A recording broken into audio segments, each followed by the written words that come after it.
મિત્રો, કહેવાય છે કે કોઈ અદૃશ્ય શક્તિ ઉપર બેસીને આપણા દરેક કર્મનો હિસાબ રાખી રહી છે.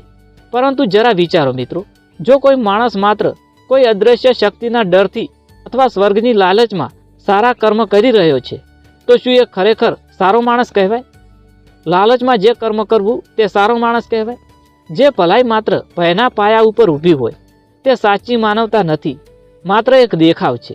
સાચો અને જાગૃત માણસ કોઈ અજાણ્યો ડર રાખતો નથી, પરંતુ પોતાની સંવેદના અને અંતરાત્માની અવાજથી સાચું અને ખોટું પસંદ કરે છે, અને તે અંતરાત્માને ખુશ કરવા માટે સારા કર્મ કરે છે. માણસ બનવા માટે કોઈ અદૃશ્ય ભયની જરૂર નથી મિત્રો. જરૂર છે તો માત્ર સાફ નિયત, શુદ્ધ હૃદય અને સાચા વિવેકની.